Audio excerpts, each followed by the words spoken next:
Բարկությունը նուրբ միջսահման ունի։ Մարդու ներքին զգացողությունների, այդ պահին ունեցած ապրումների արտահայտությունն է, երբեմն նույնիսկ արդարության ձգտումով։ Հիսուս Քրիստոս ինքը տաճարի մեջ բարկացավ, որովհետև տեսավ անարդարություն։ Տաճարը ուղղակիորեն վերածել էին շուկայի, եւ նույնիսկ այդ առևտրի գումարն էլ չպիտի ծառայեր տաճարին։ Այլ մարդը իր առևտուրն էր անում, ինչպես որ սովորական առևտուր կարող էր անել փողոցում։ Երբ որ դու բարկանում ես, դու պետք է կարողանաս քո միտքը արթուն պահել, որովհետեւ քո բարկությունը կառավարելով կարողանաս դիմացինին շտկել եւ ոչ թե վնասել։ Ուրեմն այս նրբությունը, այս զգուշությունը ոչ միշտ է, որ մենք ունենք։ Արդար բարկությունը ինքը իրենով հետաքրքիր է, ինչու, որովհետև եթե չլիներ բարկության զգացումը, ոչինչ աշխարհում չէր փոխվի երևի թե։ Բարկությունն է, որ թույլ է տալիս մարդուն մղել նրա ուժերը արդարությունը վերականգնելու։ Արդար բարկությունը իր մեջ ունի այդ էլեմենտները, քանի որ երբ որ մարդ բարկանում է, նրա մոտ այդ ֆիզիոլոգիական փոփոխությունները, արյան շրջանառության արագացումը, սրտի արագացումը, ուղեղի աշխատանքի, այդ գրգռումը, ակտիվացումը ցույց է տալիս, որ նա ֆիզիկապես էլ ուժեր ձեռք բերի, որ ինչ-որ մի բան փոխի, կոտրի, անցնի առաջ, արգելքների հաղթահարի։ Բայց երբ որ դա չի հաջողվում, նշանակում է դա մնում է մեր մեջ այդ բարկությունը, բարկության զգացումը եւ սկսում է խեղդել մեզ։ Դրա համար շատ կարեւոր է, որ մենք կարողանանք, եթե զգում ենք, որ մեր բարկությունը օբյեկտիվ է, դրան այդ բարկությանը տանք այն ձևը, բառերի, գործողությունների այն արտահայտման միջոցը, որը թույլ կտա, որ դու իրողությունը փոխես դեպի լավը, կոնստրուկտիվ լինել բարկության մեջ։ Դժգոհության տրտունջի մեջ եղած մարդը ինքը այլևս միշտ համակված է բարկության այդ զգացողությամբ։ Բարկությունը կարող է մեր մեջ ծնել նաև տխրություն։ Օրինակ, շատ դեպքերում սքի մեջ եղող մարդը, երբ որ սկսում է բարգանալ աշխարհի վրա, մարդկության վրա, հիվանդությունների վրա եւ նույնիսկ Աստծո վրա, իր բարգությունը բերում է տխրություն եւ այդ տխրությունը անընդհատ ստիվում է, որպեսզի այդ բարգացած վիճակը մարդուն ներսից ուտի։ Շատերը նույնիսկ սկսում են աստվածուրաց դառնալ, աթեիզմի հետևորդներ լինել, լցվելով այն բարգությամբ, որը որ իրենց կարծիքով արդարացված է։ Ծայրահեղ բարկության մեջ մարդիկ կարող են գնալ սպանության, ինքնասպանության, որը էլի բարկության դրսևորման ձևն է, ուղղված մարդը ինքն իրեն։ Ծայրահեղ բարկության ժամանակներն են, երբ որ մարդկանց մոտ որ ասում են, որ դա աֆեկտ էր, նա աֆեկտի մեջ էր, երբ որ գործեց այդ մեղքը, այդ սպանությունը, նշանակում է ինքը ամբողջությամբ մեղսունակ չի, ինքը չի հասկացել ինչ է արել։ Բայց միևնույնն է,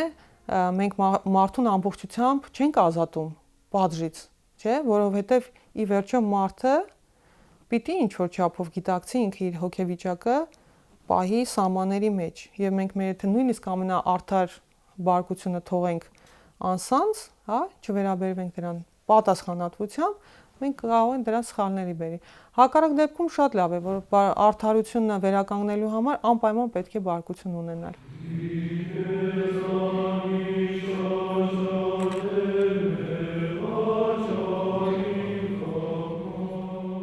Ապրիլյան դեպքերի ժամանակ մենք տեսանք, որ նույնիսկ եղան հակառակորդի կողմից զինվորներ, ովքեր որ ի վիճակի եղան մարդուն գլխատելու, լեզու կտրելու, ականջ կտրելու։ Սրանք գազանային դրսևորումներն են մարդու մեջ պահված, այսինքն մարդը դառնում է կենդանի, բայց մերոնք չարեցին նման բան։ Ռազմական գործողություններից զատ երբեք որևէ հայ զինվոր չդրսևորեց այդ կենդանական գազանային բարգությունը, զայրույթը, ցասումը իր անձի մեջ, այլ կարողացավ զուս մնալ։ Ինչու՞, որովհետև իր բարոյական սկզբունքները, իր հավատքի, իր դաստիարակության, իր զգացումը այդ պատերազմի մեջ այլ է։ Ուրեմն չափազանց կարևոր է, թե միտքը ինչ է թելադրում մեզ եւ ինչպես է դաստիարակված մարդու միտքը։ Մեր զինվորը դաստիարակվել է այն մտքով, որ սա իր հայրենիքն է, ինքը կոչված է պաշտպանության այդ հայրենիքը, որի մեջ նաև իր ծնողն է, իր քույրն է, իր եղբայրն է, իր ընկերն է, իր բարեկամն է, հայ ժողովուրդն է առհասարակ։ Ուրեմն այս սկզբունքայնությունը իր մտքի մեջ դրված թույլ չի տալիս, որ բարգությունը հաղթի, բայց եթե չբարգանա էլ, չպիտի կարողանա պաշտպանել իր հայրենիքը, որովհետև այդ բարգությունն է մղում ինչ որ գործողություններ անելու։ Այդ դրա համար եմ ասում, որ կա նուրբ միջսահման, որը որ մենք պետք է կարողանանք զգուշությամբ զգալ մեր անձերի մեջ, երբ որ գալիս է պահը բարկությունը արտահայտելու։ Բարկության ժամանակ մարդու սիրտը սկսում է արագ աշխատել։ Նրա մոտ արյան շրջանառությունը արագանում է, կարող է ճնշումը բարձրանալ։ Եվ եթե մարդը շարունակաբար այդ վիճակում է, եւ դա կոնստրուկտիվ ոչինչի չի բերում, փոփոխության չի բերում, այլ միայն բացասական այդ ցիկլի մեջ է, նշանակում է, որ շատ հնարավոր է տևական ժամանակում բարկությունը ինքն իրանով սկսի ազդել մեր սրտի վրա, բերի ինչ-որ նևրոտիկ երևույթների, նոպաների, ցավերի, գլխացավերի։ Երկրորդը, բարկությունը ինքն իրենով վատ է շրջապատի համար, որովհետև տևական բնույթ կրելով, նշանակում է անդադ մենք փոխանցում ենք ինչ-որ բացասական մտքեր, որը բոլորի համար տևական ընթացքում դառնում է անընդունելի ու անհանդուրժելի։ Նշանակում է դա միջանձնային հարաբերությունների լուրջ ռիսկն է կորցնելու։ Նշանակում է որ տևական ընթացքում մարդիկ արդեն չեն ուզենա շփվել այդ մարդու հետ եւ կամաց-կամաց ամենալավ դեպքում, նրանց սկսեն հեռանալ։ Ամենավատ դեպքում դուք կստիպեք, որ դիմացինն էլ անցնի նույն տակտիկային ձեզ հետ շփվելու։ Նշանակում է շատ փակ վատ ցիկլ է, որ ստիպում է մնացածներին էլ մտնել նույն երանգների մեջ։ Բարկության եւ զայրույթի, ցասումի այդ զգացողությունների միջև կարծեք թե մի տեսակ աստիճանավորում գոյություն ունի դրա մեջ, որովհետեւ բարկություն բառը արդեն բարկը ինքնին նշանակում է տաքացած վիճակ, եռացող վիճակ։ Պետք է հասկանալ, որ եթե ծնվում է մարդու մեջ բարկություն, այն ծնվում է, որբիսի դառնա ցասում, որբիսի դառնա կատաղի մի կազան մարդու մտքի մեջ, սրտի մեջ, որը որ պատրաստ է ամեն ինչ ավիրելու, փչացնելու, միայն թե կարողանա իր եսը հաստատել։ Բայց այստեղ հարց է առաջանում. արդյոք մեր պահանջած արտարությունը համապատասխանում է այն արտարությանը, որ Տիրոջից է տրվել մեզ, եւ կամ մեր սպասումները արդյոք արդարացված են, թե ոչ։ Հետևաբար, քանի որ մենք չգիտենք մեր արդարության ճշմարտացիությունը, ուրեմն պետք է զգուշանալ ուղղակիորեն բարկությունից առհասարակ։ Բարկությունը կարող է լինել տարբեր հոգեկան խնդիրների արդյունք։ Դա կարող է լինել շեղված հոգեկան վիճակի դրսևորում, անվստահ մարդու դրսևորում, չափից դուրս վստահ մարդու դրսևորում, այսինքն այն վիճակը, երբ որ մենք չունենք բալանսավորված սթափ գնահատելու, իրավիճակը գնահատելու կարողություն։ Շատ անգամ բնավորության գիծ է լինում, որ ասում են բարկացող է մարդը, բայց սա բնավորության գիծ է, որը ձևավորվել է ինչ-որ ընթացքի մեջ։ Եթե ընտանիքում ընդունված է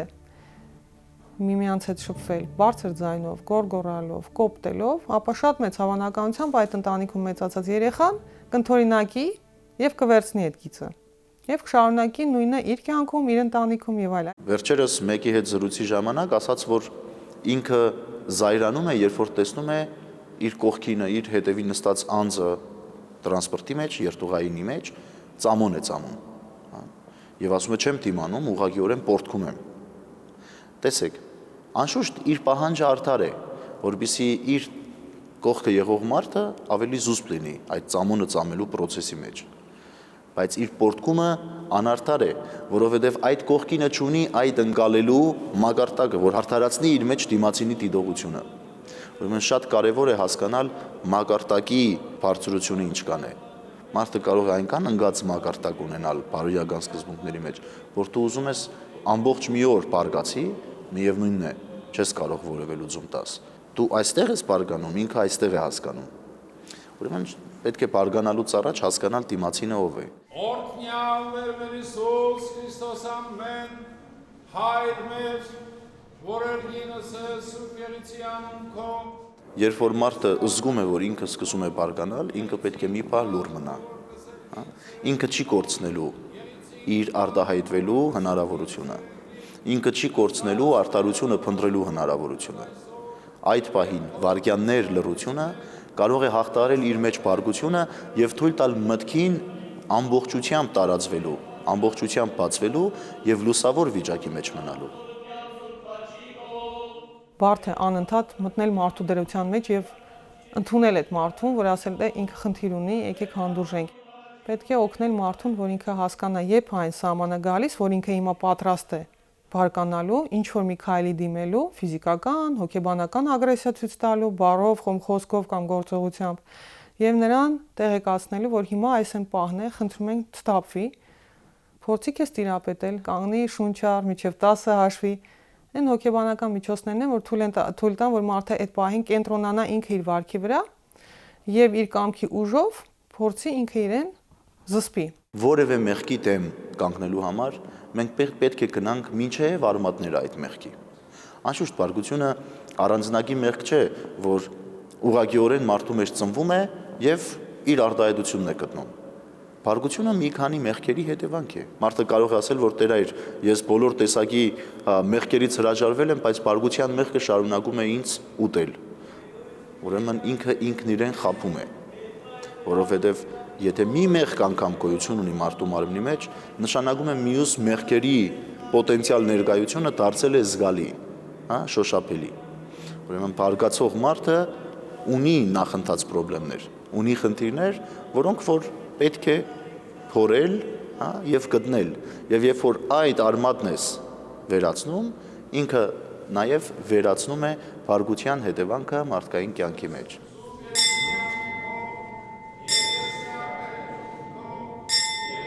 Բարկությունը ինքը ագրեսիվ էներգիա է եւ այս էներգիան ինքը իրանով վերափոխվելու, այլ կերպեր ընդունելու պոտենցիալը շատ չէ, բայց շատ անգամ լինում է արվեստագետների մոտ արթնանում է ինչ որ բան ստեղծագործելու ցանկությունը, երբ որ նրանք լինում են կոնֆլիկտի մեջ իրենց իրողության հետ, իրենց ժամանակների, իրենց շրջապատի, այն արժեքների, որով ապրում է այդ հասարակությունը։ Եթե լինի ամբողջությամբ հարմոնիկ վիճակ,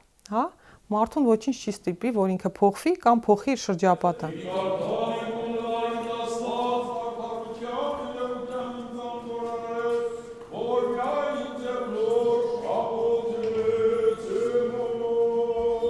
Սուրբը Տիրոջ կարող է բարգություն դրսևորել, երբ որ տեսնի սրբապղծության երևույթ,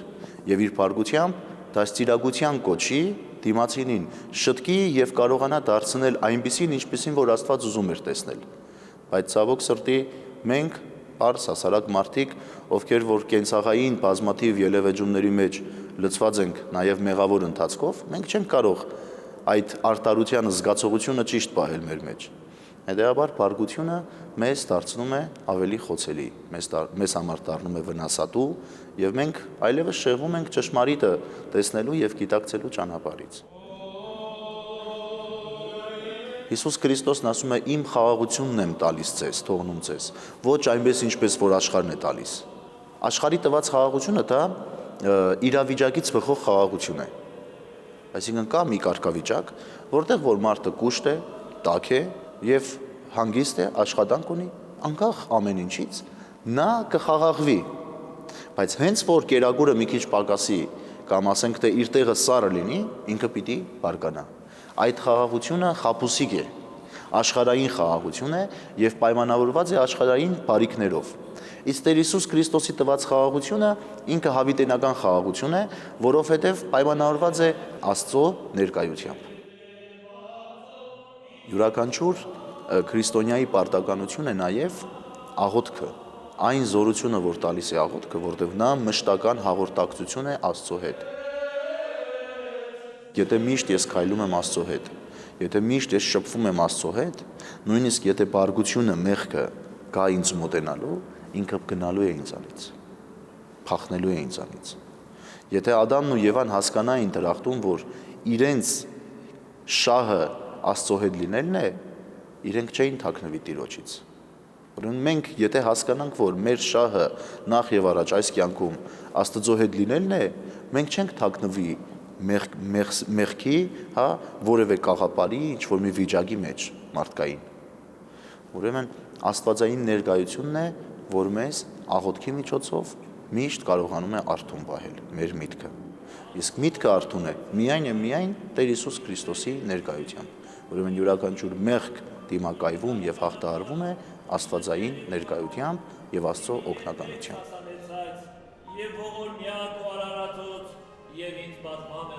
Այն մարդը, ով որ սկսում է ապրել Քրիստոսի սկզբունքներով եւ ամեն Աստծո առավոտ իր մեջ զգում է Քրիստոսի ներկայությունը, ինքը խուսափում է մեղքի դրսևորումներից, այդ թվում նաեւ բարգությունից։